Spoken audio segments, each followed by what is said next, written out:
And let's get Kris in, get this started again. Hopefully the Southwest Gopher players will be here in a few minutes. Get those guys in tonight. We've got Due Up tonight, Kris. You probably know these guys pretty well already. I do. Got Elijah, is that Adaloy?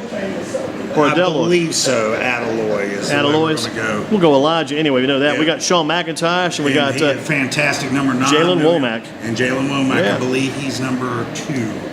Good ball players, good ball players. But McIntosh, I tell you what, he comes and brings the heat. Tell you what, McIntosh, I can't wait till he gets here because I was thinking about him in the sector. I think I know him from a different level too. He's a great athlete, great athlete.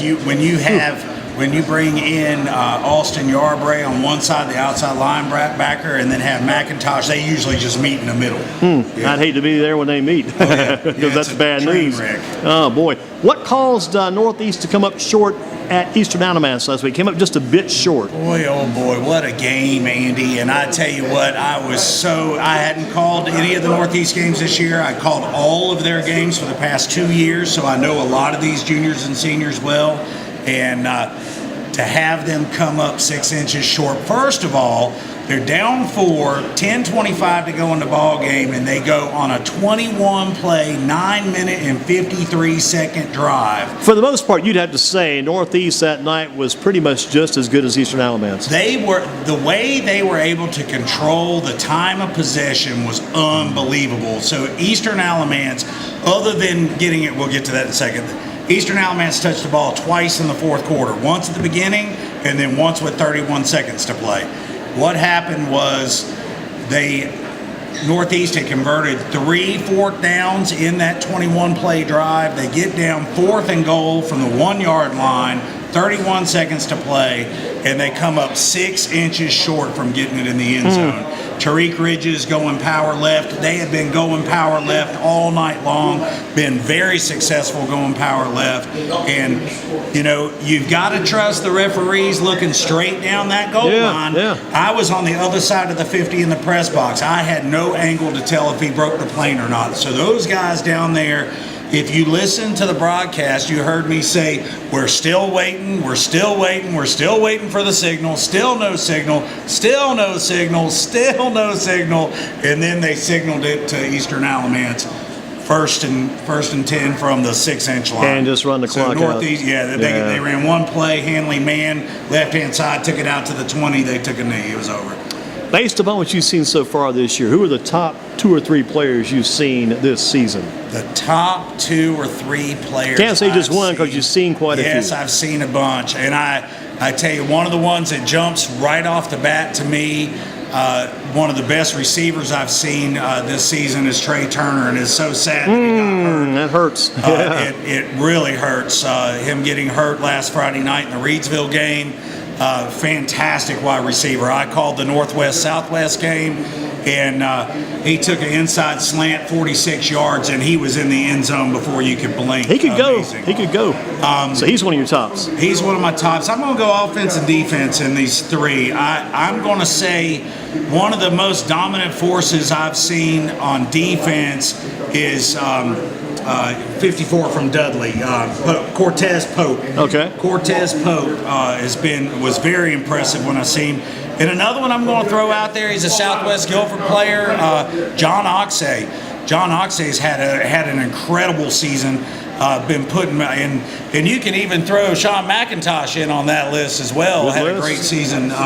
So I mean, I've called a lot of Southwest games and the teams that they played. You know, that's probably the ones that I'll go with. Cameron Cloud from Northwest, he's a really great player. From Page, is it Amir Austin? No, that's Dudley. Assad Austin. Assad, yeah. Assad Austin. He had a big game. I know you guys did. Dudley Page, very quick. Yeah, very fast. What about Northwest without Trey Turner? How far can they go now? Are they done? Done. I was looking at that last night, and it's so sad because that Northwest team has that ability to really be a contender. And I was looking last night at the predictions you put up. They had Northwest as finishing second in that conference, and I think it's High Point Central now. High Point Central, the door is open for High Point Central, Ragsdale and others. Yeah. Door's open. Yeah, and that quarterback. High Point Central has to play Ragsdale. Yeah. And so that's probably going to be that. I don't think High Point Central has a chance of beating Page. But to get that second automatic berth, which in this new system for 4A is a big deal. It means a lot, yeah. It's huge either High deal. Point Central, Ragsdale. They could sneak right in there. Grimsley's got a battle, but High Point Central, John Saunders Jr., not a bad quarterback. Put up some very impressive numbers. Everybody who knows, who's listened to me, I am a Kurt Irvin fanatic. Oh, yeah. I love me some Kurt Irvin. He's quite talented. And the Godfrey kid has been tough. Godfrey's That really kid's good. The put up some night we numbers. called High Point Central Southwest Guilford, I knew because I called the High Point Central Southern Guilford game the week before, and I knew how good the Southwest Guilford defense was when I saw them completely shut down Kurt Irvin. I mean, they shut him down, nothing. That's the reason why it was 27-0 in that game, Southwest. What about Dudley at Southwest tomorrow night? Will there be an upset? They feel like if Dudley goes over and gets knocked off, Southwest wins, will there be an comes upset? out, and I'm looking right at the guys right now, if that defense comes out and does what they are able to do, put pressure on the quarterback from the corners and play straight, not having Nigel Fitzgerald is going to be a blessing for them. Dudley's Nigel Fitzgerald is not playing. I think you went into it with Dennis a little earlier. Is this 2-game suspension? It is. And so having one less wide receiver to worry about. The good thing for Dudley in a lot of ways, though, they've had that 2 weeks to get ready. So the coach able to go and make some changes, make some adjustments. But then again, I mean, you got a team like Southwest hungry to knock. Everybody wants to beat Dudley. That's the number one team, 5-0, and the number one. And you beat the number one team in the state. That is a huge accomplishment. Well, I think these seniors from Southwest remember when they were sophomores and they had to go over to Tarpley Stadium. That playoff and game, in the playoffs. Jaron Rainey, the sophomore quarterback, and played them tough.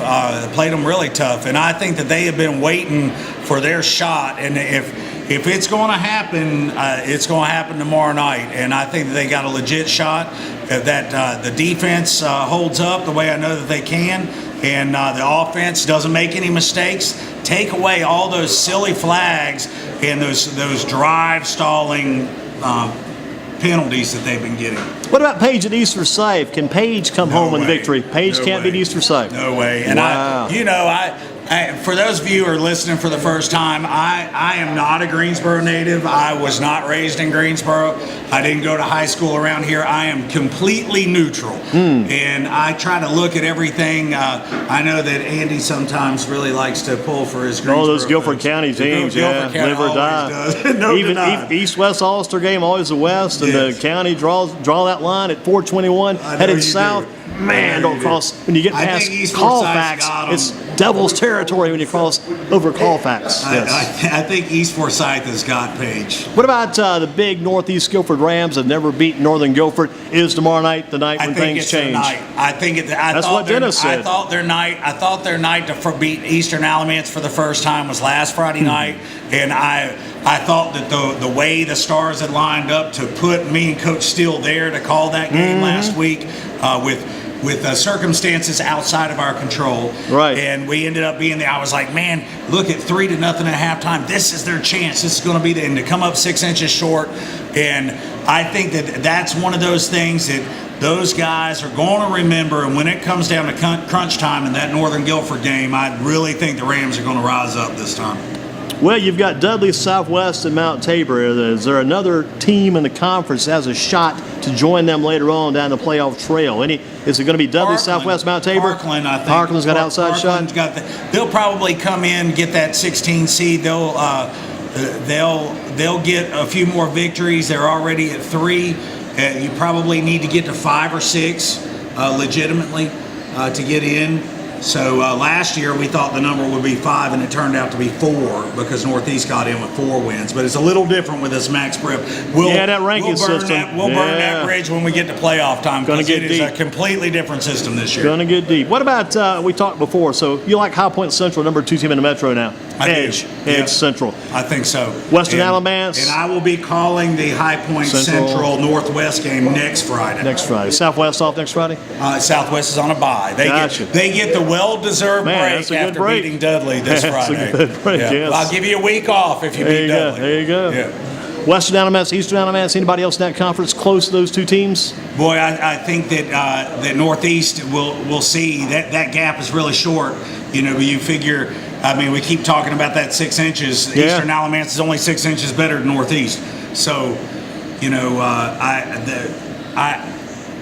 I can't tell you how impressed I was with that Northeast team. Was it Tariq Ridges or a lot more than Ridges? Davion Swain, if you haven't heard that name, running back. Davion Swain. So he's got some pretty good numbers. Good numbers. The Swain train, but he does so much more than the numbers in the stat sheet. He does a lot of good blocking, a lot of going out and pass patterns, but his ability to run between the tackles is the only one that I've seen around that runs between the tackles as well as he does is Malachi Manis. Good one. Yeah. What about Eastern Guilford and Southeast in their conference? Anybody along with them, or just those two?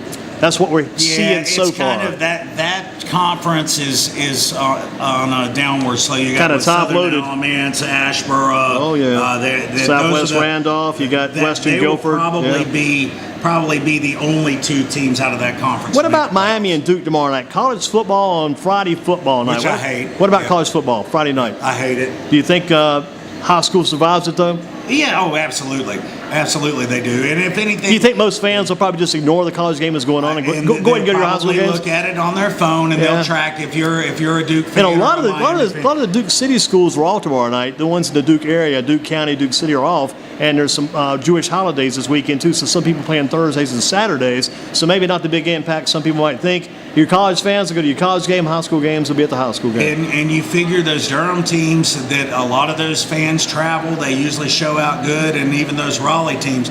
Because, see, Miami has got such a deep fan base in the area. They're going to draw a lot. It'll probably be almost 50-50 at the stadium. Plus a good matchup after what Miami did to Duke a couple of years ago. Ran around and around and around, finally got that touchdown. Wake Forest, Florida State. Florida State's 0-2 now overall. Got beat by NC State last weekend. Wake Forest 4-0. Wake Forest 5-0? I think so. I think Possibilities.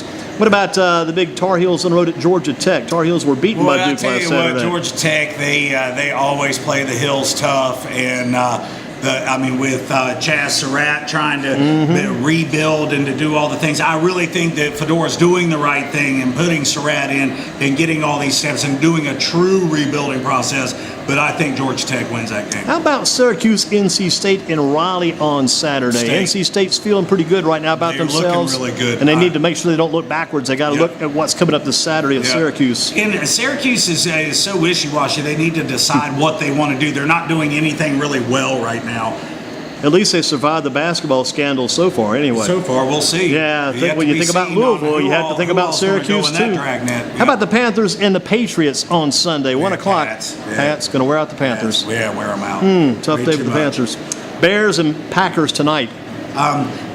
Those of you who know me, I'm a lifelong Detroit Lions fan. Okay. So since it's impossible for them to both lose tonight, I think that I will have to go with the Packers as much as it pains me. You've got the midway point of the season, your Coach of the Year in Guilford County. Coach of the Year in Guilford County has got to be, hands down, in my opinion, Earl Bates. Northeast Guilford. And we talked about, I heard what Dennis said about Kennedy Tinsley, which I will say, Kennedy Tinsley at Southeast has done an amazing job and nobody expected it. But if you look at the point to where it's kind of like, Kennedy started here with the talent and the background and everything that's been going on at Southeast. I mean, they were a playoff contender. He was left a pretty good table, pretty good spread. And I think that the division with all the players, see, this Northeast team is not the Northeast team that Coach Lippert had last year.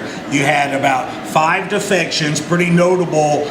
Gerald Simpson going to Dudley, who was the starting quarterback. And you'll get to see him again tomorrow night. I will, maybe. We'll see. I think he'll play defense. I feel that certain. Yeah. So I know G. Simpson pretty well. And not there. Brevin Allen gone for the season, best defensive end, best defensive player that they had. They had several other players that went to High Point Christian and are not there. So when there's probably, I don't know, out of the starting lineup, there's probably 9 of the 22 that were starters last year. So I think that the gap that Coach Earl Bates had is a lot greater than the gap that Kennedy Tinsley had. Going with Coach Earl Bates, Guilford County's Coach of the Year, midway point of the season, 2017. Kickback Jackson on Thursday, Football in Focus. What about this last opinion question of the night? The protests in sports with the anthem, take it out of the National Football League or professional sports. Eliminate the anthem.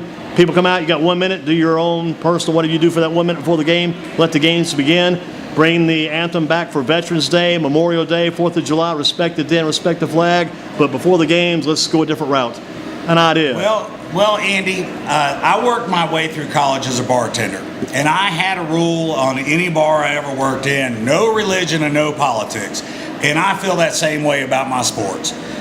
No religion and no politics.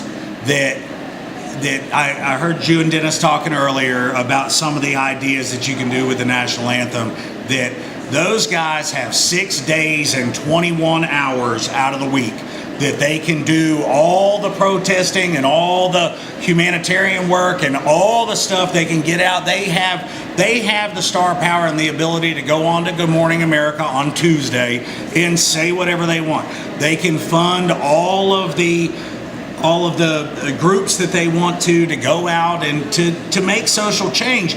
And I think social change is definitely important. And I definitely agree that a lot of these issues that are coming up over this are very important and ones that we have to deal with, but we do not need to be dealing with them while they're at work. If me or you tried to do these things while we were at work, my employer would fire me.